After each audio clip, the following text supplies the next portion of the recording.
Welcome back to Trendora. I hope you're all well. Okay, let's pick up where we left off in the previous episode. So before you get too relaxed, take a moment to like this video and subscribe. Now, dim the lights. Maybe turn on a fan for some soothing background sounds. Relax. Let's begin. The highway bled into back roads, then into something darker. Vincent's GPS flickered between service and silence as the old Tamiami Trail unfolded before them, cracked asphalt vanishing into endless wetlands. The man in the back seat was silent now, watching the tree line. The cypress and sawgrass loomed like sentinels, their shadows stretching long across the hood. Finally, his voice returned, soft and unyielding. "Take the next right. The road may look abandoned, but it's still there." Vincent hesitated, knuckles white on the steering wheel. The turnoff was nothing but a gap in the brush, barely wide enough for a car. But his hands moved anyway. The sedan shuddered as it left pavement behind. Gravel gave way to dirt, then to something softer, the kind of soil that swallowed footprints whole. Branches clawed the car, whispering against the windows. The deeper they drove, the tighter the road became, a corridor of moss and shadow. "You've avoided this place for 15 years, the man murmured. "I, on the other hand, have visited often. I wanted to feel what Carmen felt. I wanted to walk where you walked, smell what you smelled. You'd be surprised how memory lingers in a place like this." Vincent swallowed, his throat dry as sand. "Why bring me here now?" The man smiled faintly, almost pitying. "Because ghosts cannot rest until the living pay their dues." The road ended in a wide clearing, its soil churned to muck. Before them stretched an oxbow lake, still as glass, its surface broken only by the crooked silhouettes of cypress knees. Vincent felt the air shift, damp, heavy, full of mosquitoes and silence. He knew this place. His body knew it before his mind caught up. This was where he had dragged the bundles, where the water had swallowed every sin. His chest tightened. For a moment he thought he could hear splashing, a faint echo of screams long since swallowed by the swamp. The man stepped out of the back seat, coat trailing like a shadow. "Come," he said. Not a request, a command. Vincent's legs trembled as he followed. Each step sank into the mud, pulling at his shoes. The air hummed with the chorus of unseen insects. At the water's edge, the man stopped and gestured. "Here, this is where she rests, along with the others." Vincent shook his head, his voice raw. "You can't know that. The swamp, it hides everything." The man crouched, dipping his pale hand into the water. When he pulled it free, something clung to his fingers. A scrap of fabric. Faded, shredded, but still recognizable. Vincent staggered back. His breath caught. He remembered that blouse, the one Carmen had worn the night she disappeared. The man stood tall again, eyes blazing with something between grief and triumph. "You've hidden behind silence for too long. The swamp may forgive. I do not." He reached into his coat. Vincent flinched, expecting a gun. But instead, the man withdrew something far worse. A length of surgical tubing, yellowed, stained, relics of the past carried like trophies. Vincent's breath hitched. "Why? Why bring that?" "To remind you," the man said, stepping closer, "of who you truly are." A sound broke the air. A ripple, something moving just beneath the lake's surface. Vincent froze, his ears strained. Another splash. Closer this time, too heavy for fish, too deliberate.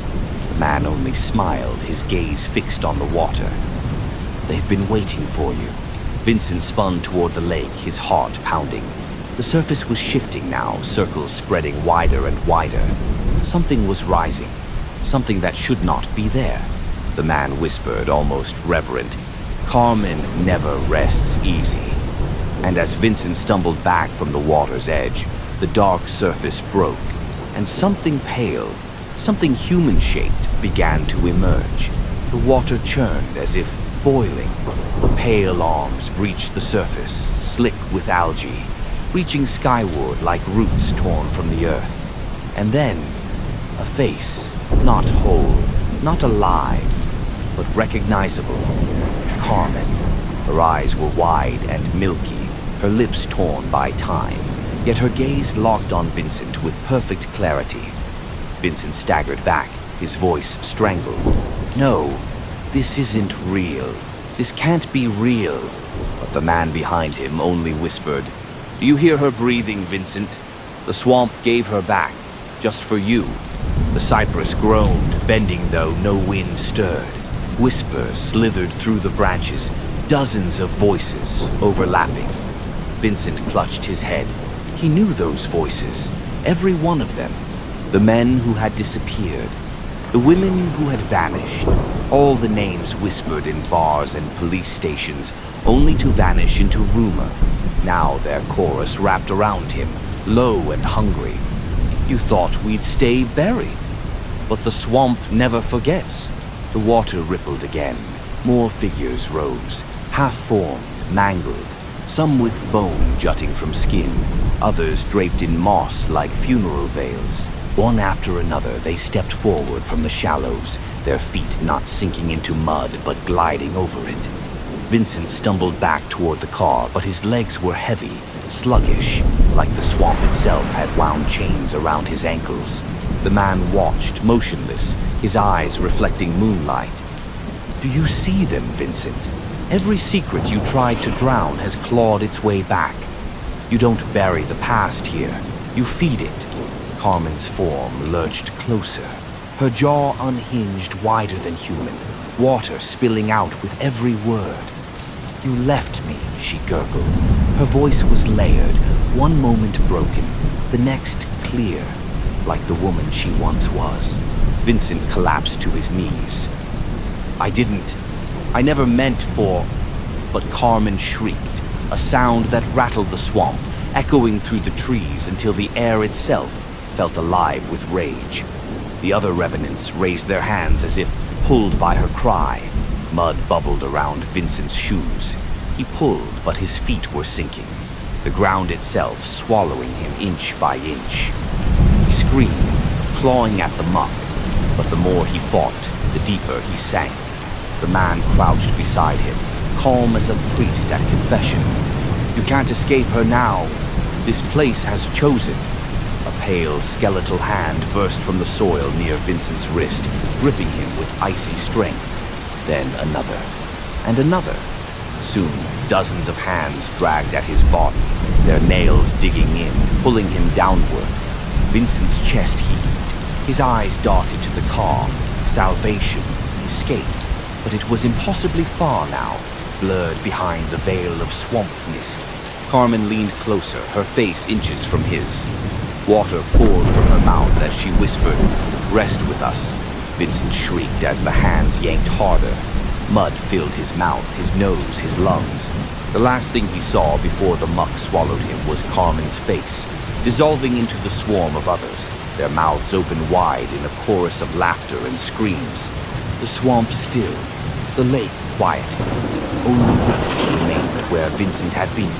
The man stood at the water's edge, the fabric scrap still clenched in his hand. He raised his head toward the stars, whispering, "One debt repaid, but there are others still." And in the distance, another splash echoed. The water closed over Vincent Carrera, the last ripple breaking apart into silence. For a moment, the swamp was still, as though holding its breath. Then the surface smoothed, calm and glassy, with no sign that a man had ever existed there. From the shadows, the tall stranger stepped onto the bank. His shoes, his coat, even his pale hands, spotless. The mud refused to cling to him. The rot refused to touch him. A soft wind shivered through the cypress trees, carrying a whisper that was not quite words, almost like gratitude, almost like the swamp itself was thanking him. He paused at the edge of the water, tilting his head as if listening to some voice only he could hear. His reflection in the swamp water was wrong, warped, stretched, showing features that didn't belong to a man at all. A face too ancient, eyes too pale. Another debt settled, he murmured as though in prayer. Another balance restored. His voice carried no joy, no malice, only duty. This was not the first soul he had delivered to the swamp. It would not be the last. From his coat pocket, he withdrew a weathered leather book. Its pages were yellowed and brittle, but alive somehow, the ink crawling faintly across the surface. He turned to the latest page. Vincent Carrera's name shimmered for a heartbeat, then dissolved into nothing, the letters vanishing as if erased by invisible hands. Another name glowed faintly just below, written in a script too old for the modern world. He traced it with a finger, and the glow flared, binding him to the next soul. He whispered the name like a vow, his pale lips curling into something that wasn't quite a smile. By morning, he was on the move again. To anyone watching, he might have been a businessman passing through, or a priest traveling the back roads, or even another weary driver blending into the night. But beneath the surface, the swamp clung to him. Wherever he went, the air thickened with humidity. Frogs croaked where there had been silence. A faint stench of stagnant water lingered, impossible to trace. The man was never alone. The swamp followed. By nightfall, he found his next target, a man locking the door of a quiet diner, unaware that his past was about to catch him.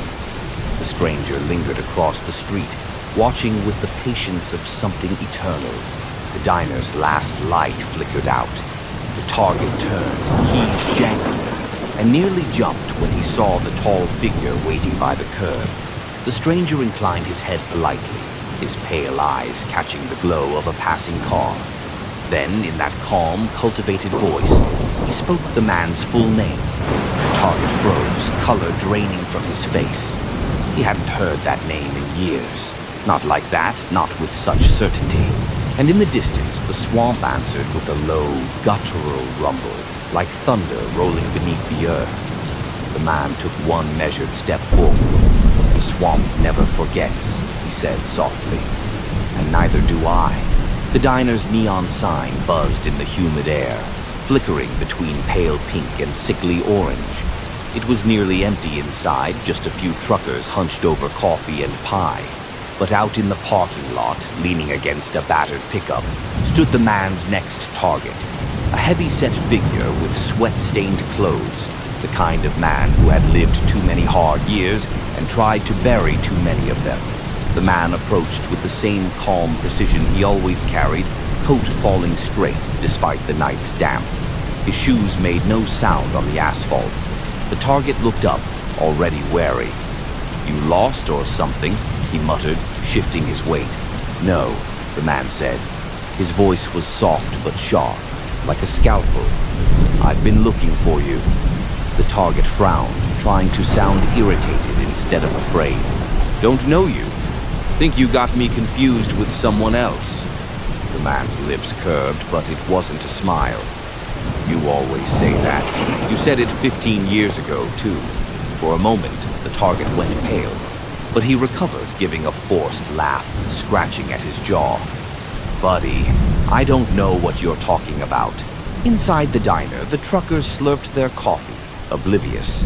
Yet out here, the night seemed to tighten. The neon lights blurred like seen through water. A frog croaked. Not from the bushes, not from the ditch, but from somewhere above them. The target glanced up, confused, as if expecting to see the animal perched on the diner's roof. But there was nothing. Just shadows. The man never looked away. "The swamp remembers," he said softly. "It always does." The target swallowed hard. He tried to push past, muttering something about heading home, but his hands trembled when he reached for his truck door. The condensation on the window looked thicker than it should have been, dripping slow trails down the glass as though the vehicle had been sitting in fog. Yet the night air was clear. The man tilted his head. "You buried more than you thought," he said. "And what you bury never stays buried." The target cursed under his breath, slammed the door shut, and started the engine. Gravel sprayed as he tore out of the lot, tail lights vanishing into the dark highway. The man stood perfectly still, watching, unblinking. The days that followed were worse for the target. He stopped sleeping. He stopped showing up to work. At first, it was small things. Damp footprints on his kitchen tile that didn't belong to him. A mildew smell that clung to his clothes no matter how often he washed them. Lights flickering with a faint green glow.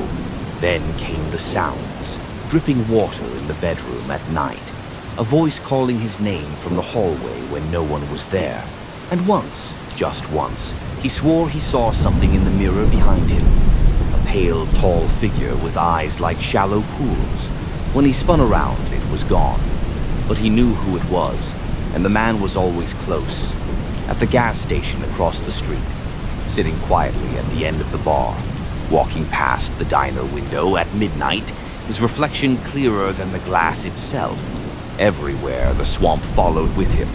The smell of rot, the sound of frogs, the weight of water pressing down on the air. On the third night, the target staggered into his house, drunk and shaking. He locked the door, drew the blinds, turned on every light. Still the silence pressed close. Too close. Then he heard it. His name, spoken so softly it was almost a sigh. He froze. Slowly his eyes adjusted to the dark corner of the living room. The man was sitting there, perfectly still, hands folded in his lap, as though he had been waiting for hours. The target's breath came ragged. How did you... The man's voice cut through the trembling air. It's time to remember. And as the words sank in, the walls themselves began to creak. Not like wood settling. More like something heavy pressing against them. Like water testing the seams of a house built where it didn't belong. The swamp was here, waiting. The house groaned around him, every timber straining like it was about to crack. The target backed against the wall, clutching a half-empty bottle, his eyes darting from shadow to shadow. The man remained seated in the corner, calm as ever, coat dry despite the damp crawling into the room. His presence didn't fill the space. It emptied it, like he was pulling the air out, leaving nothing but silence. You've been running a long time, the man said quietly. But the swamp, it never forgets. The target shook his head, shouting, slurring his words. I don't know what you're talking about. I didn't do anything. But even as he said it, the memories clawed back. The screams, the fists, the weight of something heavy sinking into muck. His mind tried to push it away, but his body remembered. His hands trembled because they had held that weight before. The man stood. His movements were too fluid, too deliberate, like the slow drift of water. His eyes glinted, reflecting light that wasn't there. You buried them, he whispered. But the swamp dug them up. The target's chest heaved. No, that was years ago. No one even remembers. A sound answered him. Not the man's voice, not his own. A wet, dragging slosh, as though footsteps were wading through shallow water. It came from the hallway, moving closer. The target's face went pale. His bottle slipped from his hand and shattered, the liquid spreading like dark water across the floor. The man didn't look toward the sound. He only kept his eyes on the trembling figure in front of him. You can face what's waiting, he said, his tone almost gentle. Or you can keep running. But you already know how that ends. The dripping grew louder. The hallway light flickered. For a split second in the corner of his vision, the target swore he saw shapes. Pale faces, bloated hands, waterlogged eyes staring at him from the shadows. He screamed. When the light steadied, the hallway was empty. The shapes were gone. Only the man remained standing in the same stillness, watching. The target dropped to his knees, gasping, clutching at his chest. Tears mixed with sweat on his face. The man leaned down, his shadow stretching long across the floor. His voice was almost a breath now, impossibly close. The swamp remembers, he said, and it always collects. Then silence. The lights went out, and in that blackness came the sound of rushing water, pouring through the walls, swallowing everything. The silence after the drowning was absolute. Not the kind of silence that comes from peace. The kind that settles when something has fed and is satisfied. For now, the man stood at the water's edge, his coat heavy with the damp night air. The swamp looked calm again, its black waters smooth as glass, but the quiet pressed in too close, too thick, and in that suffocating stillness, faint voices threaded through the reeds. Not one voice, not two, a chorus, dozens of whispers rising and falling like breath. Some pleaded, some cursed, some only wept. The swamp carried them all, revenants bound to the muck, dragged back into its belly, never to be released. He listened without fear, though his jaw tightened. Every voice was a reminder, every cry a debt he had already collected. But tonight, there were more of them, and they were louder. He turned to leave, but when he lifted his boot from the bank, the mud clung stubbornly, heavier than it should. Another step, and the muck climbed higher, sucking greedily at the leather, as if unseen hands gripped from beneath the surface. Cold pressure curled around his ankles. Fingers, too many fingers. For a moment, the man's balance faltered. A flicker of irritation crossed his otherwise calm face. And then he whispered. The words were low, almost inaudible, not meant for human ears. A vow, a surrender, a promise. Whether it was obedience or defiance, even he could not have said. The grip loosened, but when he stepped free, he noticed it. The swamp had marked him. The veins at his wrist pulsed faintly, almost imperceptibly with a greenish undertone, like moss spreading beneath pale skin. He glanced at his reflection in the water, and for the first time it did not move with him. A fraction of a second behind, it blinked slower, its mouth curved differently, its expression alien. The man did not flinch. He had known this was coming. And then the whisper arrived, not from his phone, not from any machine, but from the air itself. The swamp spoke directly to his ear, hurling the name of his next quarry into the humid night. A name he should not know, a name no one should know. He accepted it without question, no hesitation, only purpose.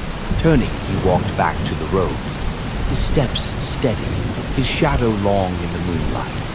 Behind him, the swamp receded into blackness, but something had changed.